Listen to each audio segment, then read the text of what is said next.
From hidden gems to bygone bragging rights, a new downtown tour company is showcasing city history for kids. Here to tell us about it is Tina Sauvage. She's an anthropologist, historian, and CEO of JaxTours. Good morning, Tina. Good morning. We are also joined by Dan Haddock. He is the chief financial officer for JaxTours. Good morning, Dan. Morning. So, Tina, as I mentioned, you are, study a student of history, but you're also a lifelong resident of Jacksonville, and you have declared a mission to sort of help revitalize the downtown area of Jacksonville, one tour at a time. Will you tell us a little bit about what kind of the summer offerings are for kids and why you decided to create that program? Yeah. So we have a culinary tour that we do right now, which is mostly adults. And a lot of the times the parents tell us how much they would absolutely love to have their kids take this tour. They would love the history, they would love to walk around and see downtown. And we thought, you know what? Let's do it. Let's create something fun for the kids this summer with the history that's tailored towards them. And we put the Junior Explorers Summer Tour together, and we're excited to showcase it and take the kids around. And I imagine that parents are looking, always are looking for something for kids to do over the summer that, forestalls a little of the brain drain, keeps them engaged, and certainly an opportunity to learn city history is, a great resource for a lot of people. And so, how do these work? Are they weekly, kind of starting with the beginning of summer? And what are you trying to cram into the day for them? Yeah, so, the hard part is to cram everything into a short time period, right? Because there's so much history, so we've really had to scale back, to about an hour and a half tour. So, starting May 21st, every Wednesday, 10 AM, we're gonna start the tour. We'll meet at City Hall, and we'll take them around the city center, for about an hour and a half. So, we'll start at City Hall, we'll go into James Weldon Johnson Park, we'll look at the really cool Jacob Jewelers clock that a lot of people often drive by and they don't notice, On which is Laura sad. Street? Yeah. Yes, it has such great history. I love talking about the clock. And then we go into the main library downtown, which is, if you've been there, it's just absolutely amazing. It's 4 stories of wonderful, wonderful stuff. So we show people the $500,000 map room that's up there. We talk about Jean Ribault's landing when he meets the Timucuans. We talk about Lemoyne's engravings.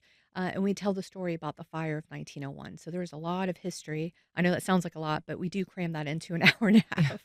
And Dan, it sounds like part of your job is to sort of like herd the cats on the tour, keep everybody, in a group and safe together. But I mean, obviously, that is kind of an important thing when you're trolling around with a bunch of little kids or even older kids. I take care of whatever she doesn't want to take care of, essentially. I take care of the website, all that stuff. But my biggest thing is, when we're on tours, people like to stop and take pictures and all that, which is fantastic. We encourage it. But sometimes a tour keeps moving if you're in the back and they're like, oh God, where is it? So I kind of hang back and make sure everyone stays with the group. That they don't get lost, right? It's interesting that you start at City Hall. I mean, obviously, a lot happens at City Hall, but the history of that building is really a key piece of Jacksonville history because of who built it. Yeah, absolutely. James Clutho, he just, after the fire of 1901, he saw Jacksonville as his canvas. And he just wanted to bring his architectural style down here. And he just really nailed it with City Hall. It's absolutely gorgeous. Still, I think one of the most gorgeous buildings that we have in the city, probably in But Florida. built as a department store, right? It wasn't necessarily built to be like housing our city government. Exactly, yeah, it was just it's a very unique city hall, absolutely, there's nothing like it anywhere in the country, just when you walk in, the atrium and the way it's set up is just so gorgeous, the dome, the 75-foot glass dome is phenomenal, and I just learned this fun fact, the sculptures that are holding up the dome, Mhm. they're made of foam. Really? Right?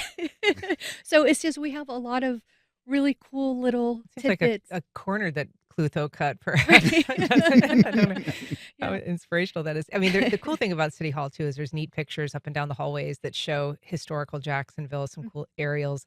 Are you able to kind of get into the seat of power at all with the kids? Are you able to get upstairs into where some of the, like either the mayor's office or the city council works out of?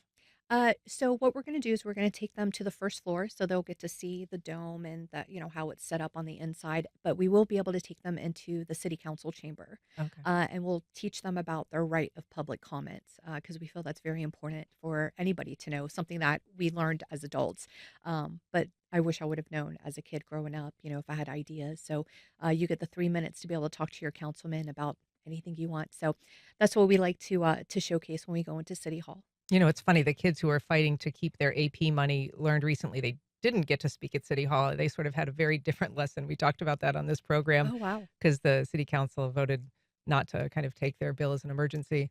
Oh. Um, they did ultimately get to speak, but not before it was voted on. But you know, I I kind of raise that to say, Jacksonville has a complicated history. It's not all just, beautiful buildings. There's controversies. There are things that remain really dicey topics, things like Confederate monuments, like the one that came down from what used to be Hemming Park or Hemming Plaza and is now James Weldon Johnson Park. Are those topics that you breach? Is that something that you talk about with kids? Do you get questions from the adults that you take on these tours about those things? No, it hasn't really come up. I do talk about James Weldon Johnson Park, and I kind of talk about the evolution of Jacksonville, but I don't really get into those specifics for those topics. And is that by design or is that just because people haven't asked about it? Yeah, it hasn't really come up. It's really good to know. It really is. But again, I have 100 pages of things I would like to talk about in an hour and a half, so I really had to kind of cut it out, Right. cut a lot out. And Yeah. I understand that one of the things that you wanna do, Dan, is to kind of expand your footprint, not just in Jacksonville, but to our neighbor to the south, St. Augustine, which obviously has a lot of history, also has a lot of, tour activity, a lot more than Jacksonville at present. So what's your goal with kind of expanding the JaxTours model? Well, we have one tour guide all ready to go in a morning tour for St. Augustine during the week because summer's coming up. A lot of people are going to be visiting. We are currently in the works as sort of a ghost pub crawl kind of thing that St. Augustine's pretty much known for. We're in the works of that. It's not ready yet. We're going to figure that one out, but we are pushing for because again, everyone's traveling. They're taking their family to St. Augustine. It's a big thing. So we wanted to hit that first. We thought that was very important to tell the story of a lot of the locals, a lot of local businesses and local history. We're not some giant company from all over the world. We are here. We're from Jax, St. Augustine, and that's what we love. That's what we want to tell the story of. And, we said earlier that your mission in part is to try to revitalize downtown. So this is very much a partnership with the businesses around there as well. What do you hear from them? What feedback have you gotten? And has that continued to grow, that relationship between you and the business community? Oh, yeah, absolutely. The businesses absolutely love us. We have about 30% of the people who've taken our tour, excuse me, who've gone back to one or more of the different establishments that we showcase on our tours. So our goal is to bring that foot traffic and then that repeat traffic. So about 90% of our customers are locals. And so we really try to capitalize that. We're also creating a coupon book for locals, local businesses to give to our tour participants, so they have an idea of things to do and places to eat after they take our tour. Yeah.